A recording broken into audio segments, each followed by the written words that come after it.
Meus irmãos, eu quero convidá-los a abrir a sua Bíblia no Evangelho de João. E eu queria realmente pedir a sua atenção para o texto que vai ser lido, para que você perceba como que esse texto ele é tão importante, tão interessante para a nossa vida, para os nossos corações. Antes de lê-lo, eu queria fazer um comentário com você. Imaginem uma programação especial, se assim pudéssemos dizer, porque o que eu vou dizer não é nenhuma programação especial, embora às vezes aconteça por força da vida e às vezes nos obrigue, pela força da vida mesmo, a passarmos por essas experiências com a ajuda do Espírito Santo de Deus. Mas imagine alguém convidar você para uma programação especial no cemitério. Vamos passar uma semana no cemitério. Você convidar, imagine meninos, primeira saída com a namorada, com o namorado, ao invés de ser para o cinema, para o cemitério. Programação especial, né? Leva uma pipoquinha. Está amarrado em nome de Jesus? Irmãos, mas pensem que às vezes a nossa vida acontecem situações tão trágicas que parece que a semana da gente ou alguns dias da nossa vida parecem que nós estamos vivendo numa sepultura. Ou muitas vezes o nosso coração está tão machucado pela vida, pela dor, que parece que a única coisa que a gente faz é acordar e voltar a uma sepultura. E o grande perigo da vida, pior ainda, é quando a gente transforma, de maneira figurada, falando, a sepultura na nossa rotina de vida. Quando a gente transforma o sepulcro na rotina da nossa história. Pior ainda, é quando o nosso coração se acostuma com isso, porque falta esperança. Então eu quero ler com você o Evangelho de João no capítulo 20, de 1 a 10. E eu quero pedir muito a sua atenção para esse texto. O que esse texto nos diz de fato? O que ele fala aos nossos corações? Evangelho de João, capítulo 20, a partir do verso 1 até o 10. No primeiro dia da semana, Maria Madalena foi aonde? Sepulcro. O contexto aqui é que Jesus, ele morreu. E nos versos 38 a 42, como era véspera da festa, eles, aproximando-se ali, né, aqueles dias, eles não tiveram tempo de preparar o corpo de Jesus de maneira adequada. Então, a palavra de Deus vai dizer para nós que José de Arimateia e Nicodemos, eles tomam a frente, antecipando esse preparo, que não é concluído, mas e vão deixar para um outro momento, e o momento é esse aqui, a partir do verso 1, que diz assim: no primeiro dia da semana, Maria Madalena foi ao sepulcro de madrugada, sendo ainda escuro, e viu que a pedra estava revolvida. Então correu e foi ter com Simão Pedro e com o outro discípulo a quem Jesus amava, e disse-lhes: tiraram de onde o Senhor? Tiraram do sepulcro o Senhor, e não sabemos onde puseram. Ela tem então a conclusão de que alguém roubou o corpo de Jesus, né? Saiu, pois, Pedro e outro discípulo e foram aonde? Veja como que a história só gira em torno do sepulcro. Foram ao sepulcro. Ambos corriam juntos, mas o outro discípulo correu mais depressa do que Pedro, e ele chegou primeiro aonde? Ao sepulcro. E, abaixando-se, viu os lençóis de linho, todavia não entrou. Aliás, Maria Madalena acabou de dizer: alguém roubou o corpo, alguém tirou o corpo. Mas como que os lençóis continuam no lugar? Que ladrões com paciência é essa? Já já a gente vai entender. Continua então o texto. Então Simão Pedro, e o lenço que estivera sobre a cabeça, então Simão Pedro, seguindo, chegou, e ele entrou aonde? Sepulcro. E ele também viu os lençóis. E o lenço que estivera sobre a cabeça de Jesus, e que não estava com os lençóis, mas deixado no lugar à parte. Então, entrou também outro discípulo, que chegara primeiro. Aonde que ele entrou? Ao sepulcro. E ele viu, e ele creu. O que ele viu? O que ele creu? Pois ainda não tinham compreendido a Escritura, que era necessário ressuscitar ele dentre os mortos. Verso 10. E voltaram os discípulos outra vez para casa. Irmãos, que o Espírito Santo de Deus ilumine a nossa mente, aplica essa palavra aos nossos corações. Os irmãos perceberam como que o contexto gira em torno ali do sepulcro? Algo está acontecendo naquele lugar? Em geral, irmãos, quando a gente vai escrever a biografia de alguém, é muito comum você encerrar aquela biografia com a morte. Você encerrar aquela biografia com a morte. Fulano viveu, realizou feitos extraordinários, e os grandes feitos das quais destacamos são esses e esses e esses, ou outras informações relevantes da vida de alguém, e às vezes você encerra com a morte da pessoa. Imagine se João tivesse encerrado o seu evangelho com a declaração que Jesus fez na cruz: está consumado. Imagine se o evangelho parasse aí.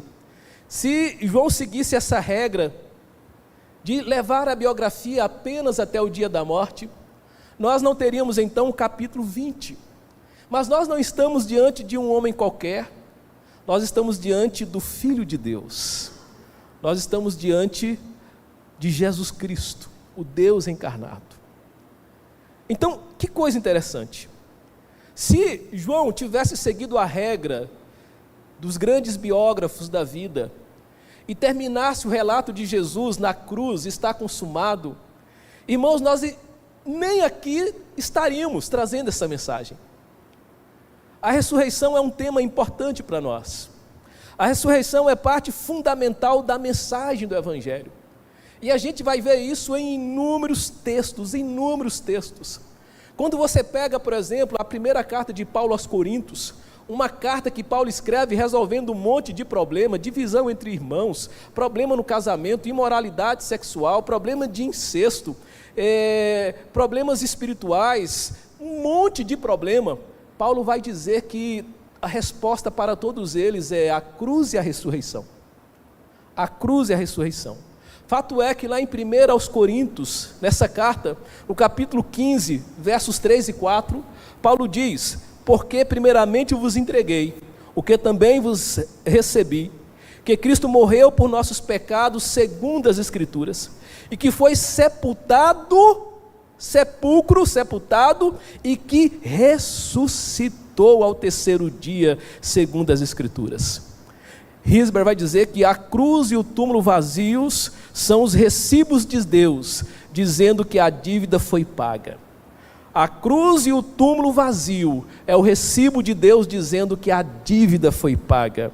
Irmãos, até então, os discípulos e as pessoas que conviveram com Jesus não acreditavam de fato na ressurreição dele. A compreensão deles, por assim dizer, ela estava ainda obscurecida pelos acontecimentos, pela morte.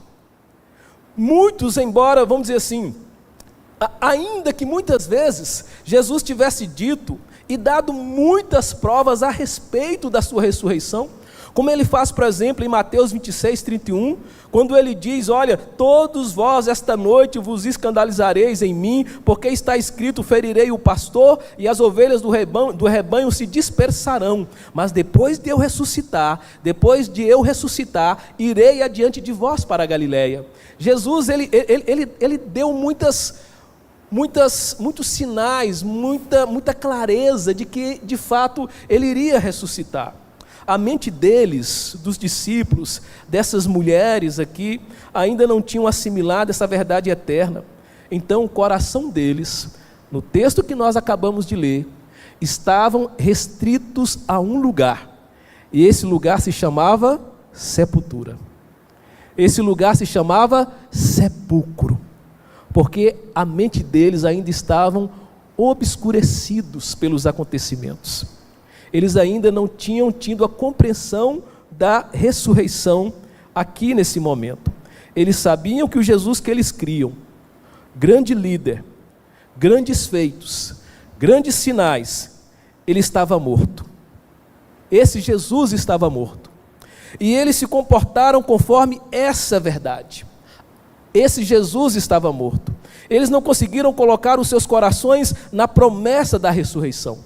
O coração deles ainda estavam no túmulo. O coração deles ainda estavam no túmulo. Há muitas pessoas assim, que embora saibam quem é Jesus, que até mesmo sabe que ele ressuscitou, que até mesmo sabe que ele venceu a morte, mas condicionam as suas mentes, condicionam as suas vidas, condicionam os seus comportamentos a um comportamento de quem ainda retorna ao sepulcro vazio. Pessoas que mesmo sabendo quem é Jesus, vive uma vida, e aqui no sentido figurado, na maneira de dizer, vive uma vida voltando a um sepulcro vazio, como se o seu Cristo nunca tivesse saído daquele lugar. Há muitas pessoas, e até mesmo crentes, que vivem uma fé de sepulcro, vivem uma fé de túmulo, vivem uma fé de sepultura, um Cristo morto que nunca se colocou de pé. Sabe, diante disso, a mensagem que eu quero trazer para os irmãos é que a falta da compreensão da ressurreição de Cristo limita o coração do homem ao sepulcro da morte. Ao sepulcro da morte. Sabe, a falta de compreensão da ressurreição de Cristo limita o coração do ser humano ao sepulcro, que é um lugar de morte. E aí, eu quero destacar para vocês, nos versos 1 e 2, a respeito dessa mensagem, é que a falta de compreensão da ressurreição faz do sepulcro o endereço de uma esperança morta. A falta de compreensão da ressurreição faz do sepulcro o endereço de uma esperança morta. Olha os versos 1 a 2. No primeiro dia da semana, Maria Madalena ela vai ao sepulcro de madrugada, e ainda está escuro. E ela vê que a pedra foi removida do lugar. E é interessante porque ela então corre a ter com Simão Pedro e com um outro discípulo a quem Jesus amava. E ela vai dizer a eles, olha, tiraram ele do sepulcro. Gente, o corpo não está lá, alguém pegou o corpo. Alguém pegou o corpo. Irmãos, veja, Lucas, ele relaciona Maria Madalena com as mulheres que ajudavam o Senhor e seus discípulos durante o seu ministério na Galileia.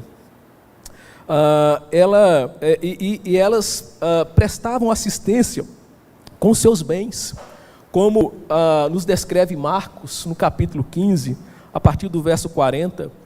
Ainda, Lucas vai dizer para nós, melhor dizendo no primeiro momento Marcos, né? Mas agora Lucas vai dizer para nós a respeito de um fato muito interessante, que é mencionando de que dela saíram 7 demônios. Lá em Lucas capítulo 8 ele vai destacar isso. Então Marcos, junto com Mateus, eles vão concordar com João em que Maria era uma das mulheres que também testemunharam a crucificação de Jesus, de primeira mão. Inclusive que ela foi uma das primeiras testemunhas do túmulo vazio, como nós lemos aqui na história, e ela está acompanhada certamente de outras mulheres, pela maneira como ela vai usar a expressão no texto que nós acabamos de ler. Irmãos, que coisa interessante, ela diz na expressão, não sabemos onde o puseram. Ela usa no plural a expressão porque ela não estava sozinha, havia outras mulheres também com ela, e nos outros evangelhos isso terá um destaque maior, né? Agora, o fato do testemunho dela, vamos dizer assim, não receber tanto destaque como irá receber, por exemplo, o testemunho de Pedro, aqui na pregação primitiva, ela está ligado a uma coisa que nós já ouvimos em alguns momentos aqui, que é a pouca importância que a palavra de uma mulher tinha em público naquele contexto cultural. Quando nós estudamos ali o contexto cultural daquela época, a gente vai ver que as mulheres tinham assim pouca credibilidade na questão de testemunhos como esse, e isso nos chama a atenção. É lógico que Jesus, não é o nosso assunto aqui, mas é lógico que Jesus vai dar um contorno diferente a essa situação, quando ele irá valorizar, por exemplo, o papel da mulher, quando ele vai escandalizar a sociedade, conversando com a mulher à luz do dia e ali, às vezes, até sozinho, né? Quando ele, em outros momentos, se coloca entre uma mulher pecadora e os homens que queriam apedrejá-la. Jesus, em muitos momentos, ele vai dar um contorno diferente, trazendo valor e dignidade ao papel da mulher. Mas veja, Maria Madalena e várias outras mulheres, elas vão ao sepulcro. Elas vão ao que havia sido iniciado por José da Arimateia, por Nicodemos ali, no cuidado que eles tiveram, nos versos 38 a 40, que nós iremos já mencionar a respeito. Então veja, as circunstâncias, nos versos 38 a 42, como nós dissemos, haviam obrigado José de Arimateia e Nicodemos a preparar o corpo às pressas, e essas mulheres, elas queriam concluir esse trabalho, elas queriam preparar o corpo de Jesus. Quando viu a pedra, que a pedra havia sido ali removida da abertura do túmulo, Maria Madalena concluiu que alguém havia entrado lá, que havia tirado o corpo ou roubado o corpo do seu Senhor.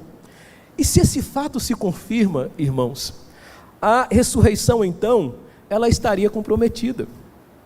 Ela estaria comprometida. E ela então se apressa em dar a notícia a Pedro, a notícia a João. Entendemos aqui que esse discípulo amado é o apóstolo João. E veja, como eu disse há pouco, a fé de Maria Madalena ou dessas mulheres, ela não é uma fé que tinha se extinguido, mas eles estavam temporariamente obscurecidos pela situação, obscurecidos por aquele contexto da morte. Irmãos, a condição espiritual de Pedro e de João não era muito diferente dessas mulheres aqui naquele momento. Não era muito diferente naquele momento. João e Pedro, eles vão àquele lugar. E os irmãos vão perceber, lá no versículo 13 desse mesmo capítulo, que Maria Madalena, ela ainda chora pelo corpo. Ela ainda irá chorar pelo corpo. Isso é muito interessante. Muito interessante. Há muitas pessoas que, embora sabendo da ressurreição de Cristo, ainda buscam ou ainda o buscam no sepulcro. Há muitas pessoas que, embora sabendo que Ele é a vida, estão tão condicionadas pela dor da perda, que todos os dias revivem o retorno à sepultura em busca do que perdeu. Muitas vezes o lamento é o ritmo de vida dessas pessoas. Há muitas pessoas, irmãos, que estão tão marcadas pela dor, pelo sofrimento, pela tragédia, por aquele contexto que marcou a sua vida, e elas nunca conseguiram sair daquele contexto, que todos os dias elas voltam à mesma sepultura e revivem a mesma sepultura e revivem a mesma história, porque falta esperança em suas vidas. Falta esperança em suas vidas. Então, o primeiro destaque que eu faço é que, olhando para esses versos 1 e 2, é que a falta de compreensão da ressurreição faz do sepulcro o endereço de uma esperança morta. De uma esperança morta. A segunda observação que nós fazemos a respeito desse texto, diante dessa mensagem, que a falta de compreensão da ressurreição de Cristo limita o coração do homem ao sepulcro, lugar de morte, está nos versos 3 a 8, e aqui nós vamos gastar um tempo um pouco melhor nesse texto. Irmãos, olha que coisa linda que acontece.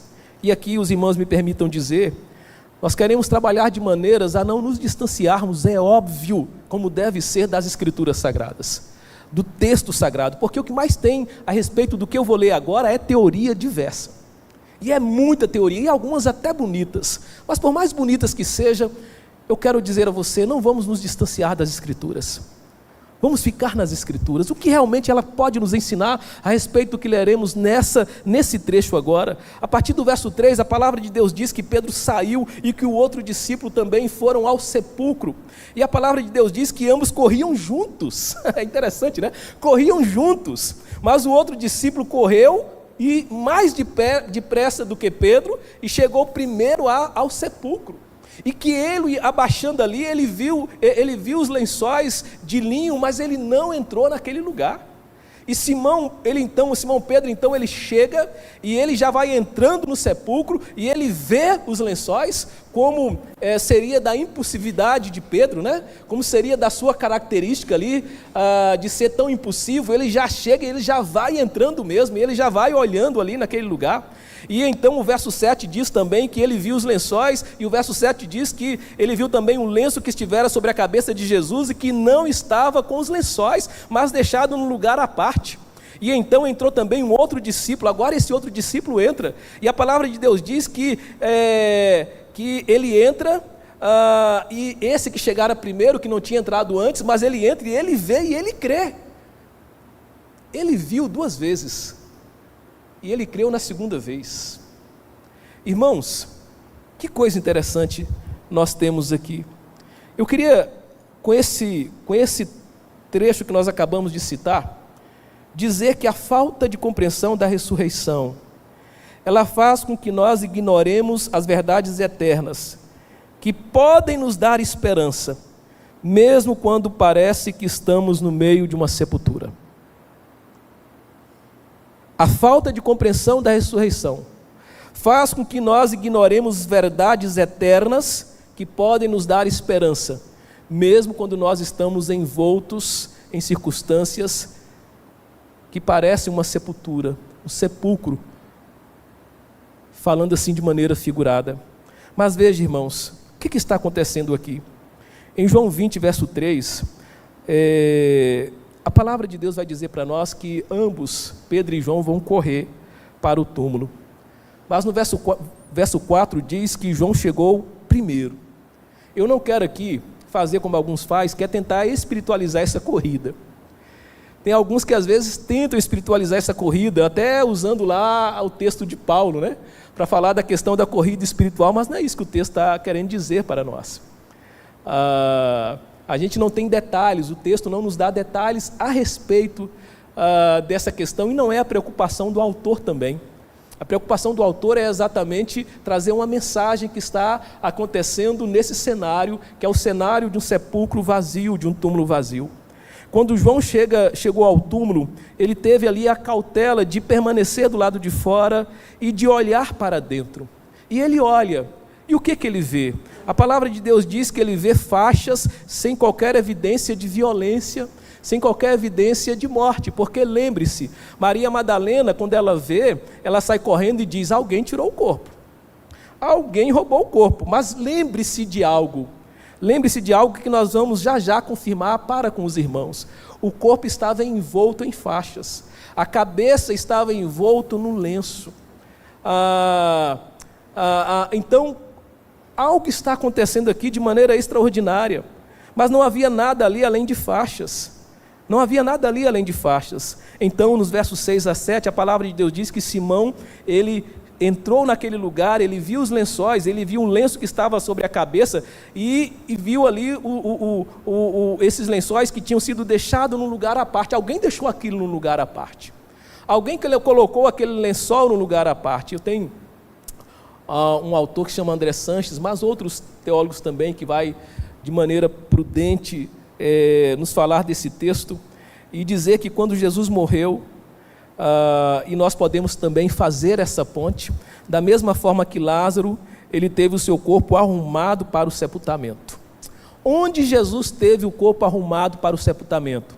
Versos 38 e 42 do capítulo 19. Ali a palavra de Deus diz: depois disto, José de Arimateia, que era discípulo de Jesus, ainda que ocultamente pelo receio que tinha dos judeus, rogou a Pilatos lhe permitisse tirar o corpo de Jesus.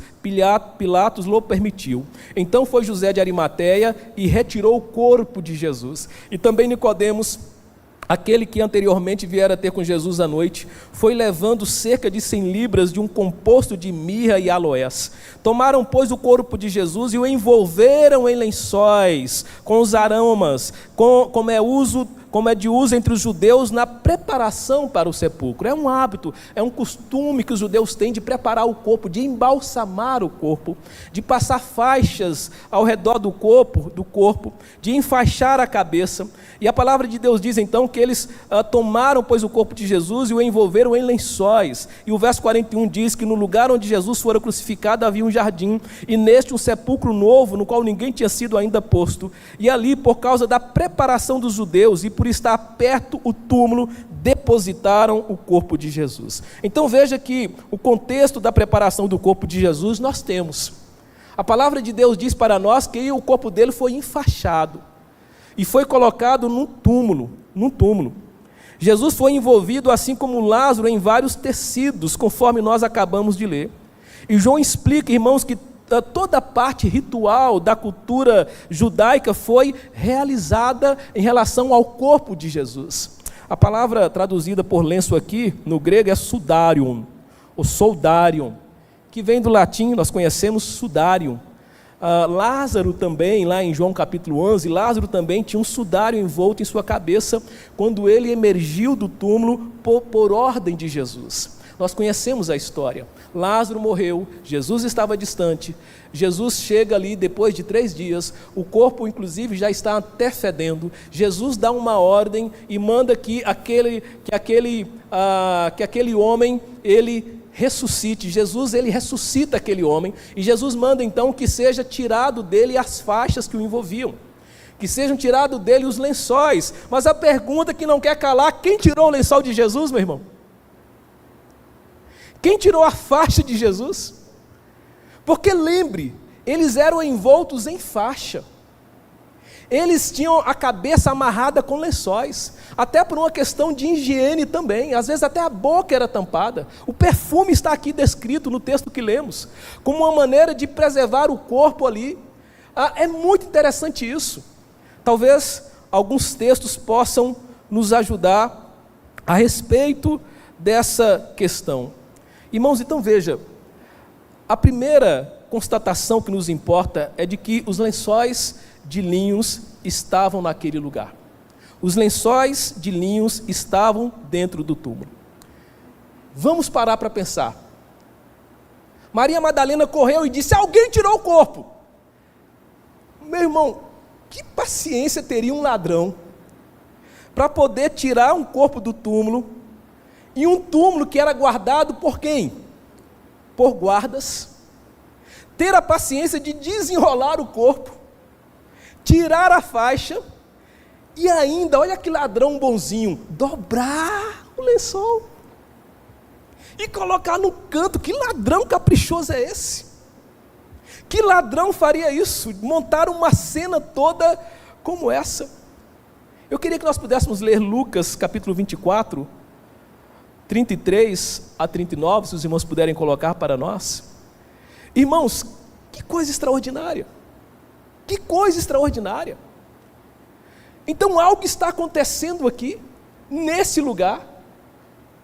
E a Lucas 24 é um texto que nos chama a atenção para o que queremos dizer agora. A partir do verso 33 em diante, a palavra de Deus diz assim: e na mesma hora, ali após a morte de Jesus, também em Lucas, e na mesma hora, levantando-se, voltaram para Jerusalém, onde acharam reunidos os 11 e outros com eles, os quais diziam: Senhor, o Senhor ressuscitou e já apareceu a Simão. Então os dois contaram o que lhes acontecera no caminho e como fora por eles reconhecido no partir do pão.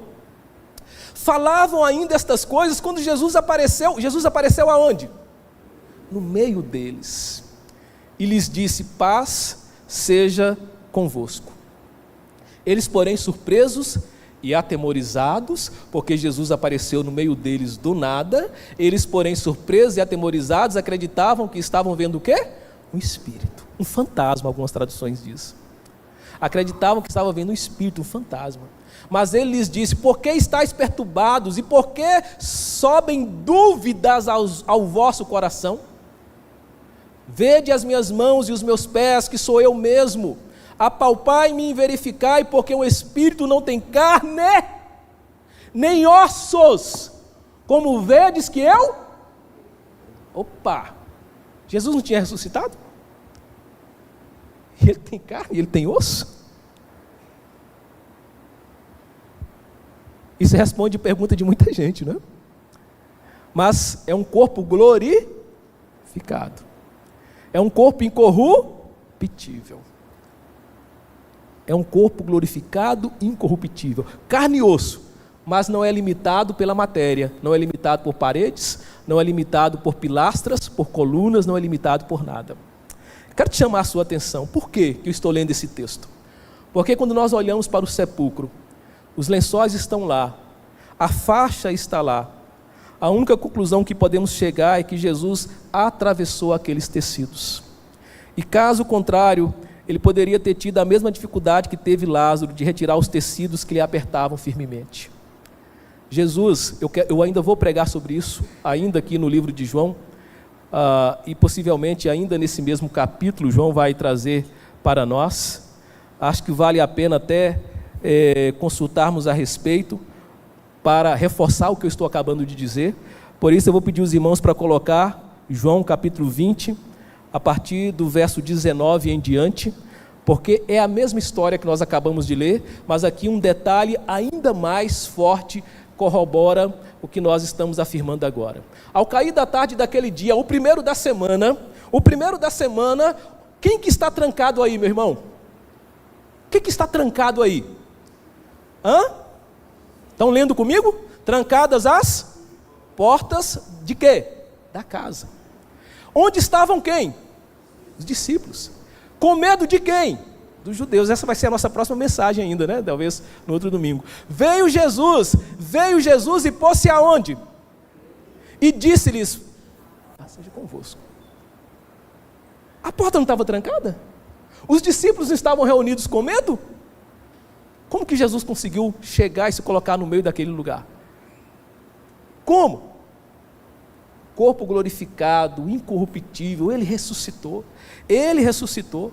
Irmãos, veja, a conclusão que temos dessa mensagem do túmulo é da ressurreição de Jesus.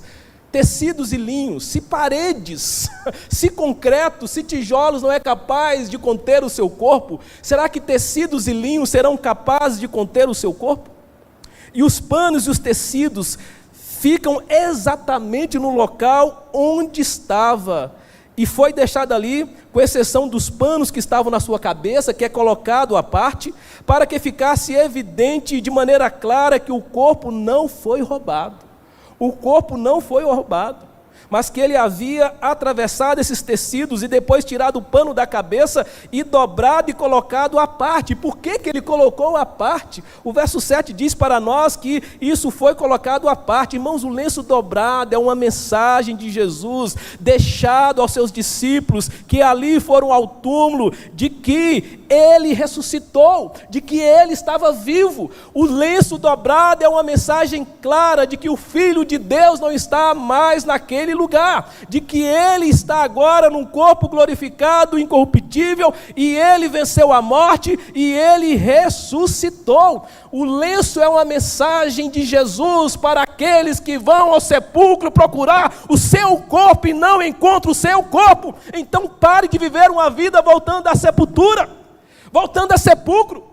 Talvez muitos estão retornando ao sepulcro de uma vida sem esperança, a uma sepultura onde não há sonhos. Talvez muitos, por causa da tragédia e da dor que assolaram suas vidas, acordam todos os dias com a tristeza profunda, voltando à morte da sua vida, voltando ao seu túmulo, voltando à sua sepultura, procurando um corpo que não está lá, procurando uma mensagem que já foi dada. Ele ressuscitou, Ele está vivo. Então pare de viver como se Jesus estivesse morto, porque Ele não está mais morto. Essa é a mensagem que esse contexto nos traz. Tem muitas outras, irmãos, teorias, o pano no chão, não sei o que e tal. muitas outras teorias, mas o que mais se aproxima do contexto dos textos que lemos é essa mensagem. E eu não quero me distanciar dela, embora outras teorias existam a respeito dessa questão. Mas é Jesus que deixou uma mensagem, mesmo naquele lugar, para o coração dos seus discípulos. E esse relato fortalece a ideia de que Jesus realmente queria que os seus discípulos não tivessem nenhuma dúvida de que ele ressuscitou. Mateus irá narrar no capítulo 28, verso 13, que os guardas foram subordinados para narrar uma mentira, de que o corpo tinha sido roubado. Mas as evidências que ali estavam no sepulcro contrariam essa mentira. Que ladrão vai ser tão zeloso desse jeito, tão cuidadoso desse jeito, e ainda com guardas vigiando? Irmãos, esse é o principal motivo do lenço dobrado. Como disse, há outras explicações, mas a que acabamos de trazer é o que mais se aproxima dos textos que nós lemos. Sabe, no verso 8, a palavra de Deus vai dizer para nós que João, ele viu e creu. Ele viu e creu. João entrou no túmulo e olhou para as suas evidências, e ele viu e creu. Ao escrever esse relato aqui, irmãos, é muito interessante. João, ele usa 3 termos diferentes para a palavra ver, nessa seção que nós acabamos de ler. É lógico que a gente percebe essa diferença quando a gente faz uma exegese à luz do grego. A gente vê que a expressão ver tem contornos diferentes aqui. No capítulo 20, verso 5, por exemplo, em que ele chega, abaixa e ver ali naquele lugar, o verbo significa apenas espiar, olhar de relance. Olhar de relance, só dar uma espiadinha, dar uma olhada de relance. Eu não quero, porque isso daria uma outra mensagem para nós, mas quantas pessoas vão à igreja apenas para olhar de relance, apenas para espiar? Mas não é esse o ver que Jesus busca. É muito interessante porque em João 20, verso 6, quando Simão entra e ele já vai olhando e vê, ali o verbo no grego é olhar com cuidado, é observar, ali é o termo viu. Mas no verso 8, que verbo é esse? No verso 8, em que João vê e crê, é perceber com uma compreensão intelectual, é perceber com uma mente mais interessada, com uma mente que está realmente buscando entender mais ainda aquilo ali, compreender, ir além do que está ali, e além do que está ali. Irmãos, um lampejo de fé começa a brotar no coração desse discípulo, e a palavra de Deus diz que ele viu e que ele creu. Mas as coisas ainda estão acontecendo, nós ainda vamos ver no continuar dessa mensagem, dessa exposição em outros domingos, que a luz vai se acender na mente deles, e que os corações deles vão se lembrar das palavras de Jesus, e que de fato eles vão crer a ponto de morrer pelo Evangelho. Mas eu quero chamar a sua atenção. Há muitas pessoas que, mesmo encontrando esperança, deixadas no sepulcro, para saírem de lá com uma outra expectativa, continuam apegadas à dor e alimentando suas perdas, e ignorando a mensagem da vida. Ignorando a mensagem da vida. Lucas 24, 7 vai dizer que convém que o Filho do Homem seja entregue nas mãos dos homens pecadores, e seja crucificado, e ao terceiro dia ressuscite. E a palavra de Deus vai dizer em Lucas 24, 8, que eles vão se lembrar das palavras de Jesus. Eles vão se lembrar das palavras de Jesus. Tanto é que no verso 9 aqui diz para nós que o motivo de tudo isso é que eles ainda não tinham compreendido a Escritura, que era necessário ressuscitar Jesus dentre os mortos, ele ressuscitar dentre os mortos. Então veja, meu irmão, há muitas pessoas que, mesmo vivendo uma vida trágica, que se assemelha a uma sepultura, a um sepulcro, mesmo vivendo uma vida trágica, quando encontram a mensagem, ainda assim ignoram a mensagem que pode aliviar a dor e trazer libertação e mudar a história. E por fim, nosso último ponto, no verso 10, a palavra de Deus diz que eles simplesmente voltaram, e eles voltaram outra vez para casa. A gente só volta outra vez para um lugar que a gente já tenha ido mais de uma vez. Eles voltaram outra vez. O que eu quero trazer para você no verso 10? É que a falta de compreensão da ressurreição transforma a nossa vida numa rotina sem resposta para o nosso coração, sem resposta para a nossa vida. A falta de compreensão da ressurreição. Com isso termina a narrativa de João sobre o túmulo vazio. O fato de que o túmulo foi encontrado vazio, irmãos, é um assunto que vai ser registrado por todos os evangelistas: Mateus, Marcos, Lucas e João. O próprio fato de que o túmulo estava vazio olhando apenas de maneira ali pura para aquele fato, levou Maria a concluir de que o corpo fora tirado daquele lugar. O corpo fora levado daquele lugar. Irmãos, a ressurreição, nós sabemos, ela tinha que ser corporal. O túmulo vazio, portanto, mesmo não sendo suficiente para confirmar ali ainda, naquele momento para eles, a mensagem da ressurreição, era um elemento fundamental para que essa mensagem fosse aceita. Para que essa mensagem fosse aceita. Talvez a gente pudesse nos perguntar que tipo de fé as mulheres e os discípulos exercitaram nesse estágio, nessas circunstâncias, nessa experiência. E a gente pode ver que é uma fé baseada em evidências. Eles estão indo e eles estão procurando evidências. Viram as faixas, tiveram a certeza de que o corpo de Jesus não estava lá. Há muitas pessoas que, embora vejam as evidências deixadas no sepulcro, continuam voltando para suas rotinas e carregando o sepulcro na alma. Há muitas pessoas que, mesmo vendo as evidências da ressurreição, da graça e da misericórdia, continuam voltando para suas casas e vivendo uma vida como se ainda estivesse retornando para a sepultura da sua alma. Há muitas pessoas que vão às igrejas, às vezes assistindo pela televisão, ouvem a mensagem da fé, ouve a mensagem da cruz, de um Cristo que ressuscitou, de um Cristo que é poderoso para mudar vidas, de um Cristo que é poderoso para mudar histórias. Há muitas pessoas que, mesmo ouvindo o evangelho da graça, os seus corações estão tão apegados à dor e à tragédia, os seus corações estão tão apegados ao sofrimento e ao trauma, que todos os dias, mesmo ouvindo aquilo que já foi deixado para mudar as suas vidas, continuam voltando para as suas casas e ainda voltando para a sua sepultura, uma rotina diária de morte de esperança, de morte de paz, de morte de sonhos, de morte de expectativa, de morte de tudo, porque vê a evidência e os fatos da cruz, a ressurreição de Jesus, a palavra da vida, mas estão tão apegadas ao pecado e ao mundo, que continuam voltando todos os dias para o sepulcro e retornando todos os dias para suas casas vazias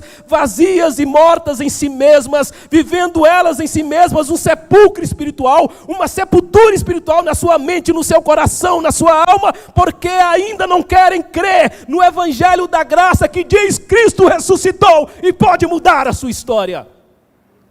Você precisa decidir como vai voltar para a sua casa hoje.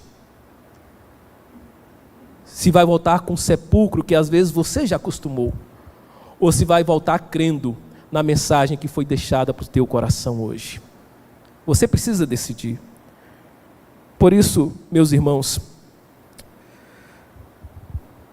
essa era justamente a fé na palavra que Jesus desejava e esperava dos seus discípulos. Lá em João 2:22, diz que quando pois ressuscitou dentre os mortos, os seus discípulos lembraram-se de que ele lhe dissera isto, e creram na Escritura e na palavra que Jesus tinha dito. Em João 12:16 diz que os seus discípulos, porém, não entenderam isso no princípio, mas quando Jesus foi glorificado, então se lembraram de que isto estava escrito dele e que isto lhe fizeram. Então veja, mesmo no túmulo, concluindo a nossa palavra, mesmo no túmulo, onde toda esta narrativa aconteceu, Jesus deixou uma mensagem: o seu corpo não estava mais naquele lugar, ele ressuscitou. Como nós lemos no início, 1 Coríntios 15, verso 3, porque primeiramente vos entreguei o que também recebi, que Cristo morreu por nossos pecados segundo as Escrituras, e que foi sepultado e que ressuscitou ao terceiro dia segundo as Escrituras. Atos dos Apóstolos, capítulo 2, 24, mas Deus o ressuscitou dos mortos. Olha que texto, irmãos. Mas Deus o ressuscitou dos mortos, rompendo os laços da morte, porque era impossível que a morte o retivesse. Ele ressuscitou dos mortos, rompendo os laços da morte, porque era impossível que os laços o retivessem.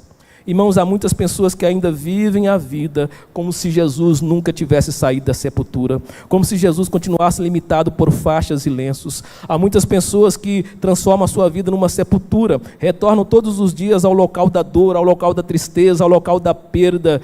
O túmulo vazio, irmãos, o túmulo vazio não é uma mensagem para você fazer da sepultura a sua casa, é uma mensagem para você fazer da sua casa um pedaço dos céus, porque o Filho de Deus ressuscitou e você não precisa mais carregar a sepultura na alma e nem para dentro da sua casa. A sepultura é uma mensagem de vida, é de morte, é o raciocínio lógico de morte, mas quando se trata de Cristo, é de vida, porque Ele deixou aquele lugar vazio. Romanos 10, 9 a 13, como isso se resolve? Como isso se resolve? Romanos 10, verso 9. Se você confessar com a sua boca que Jesus é o Senhor e crer em seu coração que Deus o ressuscitou dentre os mortos, você será salvo. Salvo. Salvo da sua sepultura. Salvo do seu sepulcro. Salvo da sua morte. Salvo da sua morte espiritual, porque quando Jesus vem sobre você, quando o Espírito Santo é derramado, a vida vem sobre o seu coração, é trazida sobre a sua alma. Salvo da sua morte eterna, porque depois que você morrer e subir para os céus, olha, essa é a ideia, uma vez que você foi batizado no Espírito Santo, que você é morada do Espírito Santo, que a morte espiritual não é mais o domínio sobre a sua alma, você também tem vida eterna agora, salvo da morte eterna. Meu irmão, que coisa maravilhosa. Queria pedir que você se colocasse de pé para que pudéssemos orar ao Senhor juntos. Quero orar pela sua vida, em nome de Jesus. Orar pelo teu coração. E eu queria que você guardasse essa mensagem, essa palavra no teu coração. Há muitos crentes que mesmo tendo entregado a vida para Jesus, que mesmo tendo passado pelas águas, às vezes vive uma vida tão terrivelmente triste, que parece que Cristo nunca saiu da sepultura, nunca saiu do sepulcro. Nós precisamos mudar a nossa compreensão da ressurreição. E se nós mudarmos a compreensão da ressurreição, meu irmão, nós vamos levantar todas as manhãs dando brado de vitória. Dando brado de vitória. Um inimigo foi derrotado naquele lugar e esse inimigo se chama morte. Esse inimigo se chama morte. Como diz Paulo, onde está a morte? O teu aguilhão. O teu aguilhão. Jesus venceu naquele lugar. E Jesus é tão maravilhoso. Jesus é tão misericordioso e gracioso, que Ele ainda deixa uma mensagem, mesmo no lugar que é um lugar de morte. Eu não estou aqui. Eu não estou aqui. Vocês estão me procurando no lugar errado. Eu não estou aqui. Tem muito crente que já vai à igreja e que entregou a vida, mas ainda continua procurando Jesus no lugar errado e vivendo uma vida que buscam Jesus no lugar onde Ele não está mais. Onde Ele não está mais. As pessoas precisam olhar para a igreja do Senhor Jesus e ver o sorriso de um homem e de uma mulher que tem um Cristo que já ressuscitou, que tem um Cristo que não está mais no túmulo, o túmulo está vazio, e Ele deixou essa mensagem para nós. Se você que está ouvindo essa palavra, seja aqui, seja na rede social, tem vivido uma vida trágica, sem esperança, sem sonhos, uma vida de dor e de tragédia, uma vida amarrada pelo pecado, você precisa entender isso. Isso é um tipo de sepulcro, isso é um tipo de sepultura que muitas vezes Satanás quer colocar sobre a sua vida e te prender naquele lugar. Mas você precisa entender que Cristo já ressuscitou, Ele venceu a morte, e hoje é o dia que você pode voltar para casa com uma notícia diferente, com uma compreensão diferente, de que o Cristo que ressuscitou também na sua vida e no seu coração.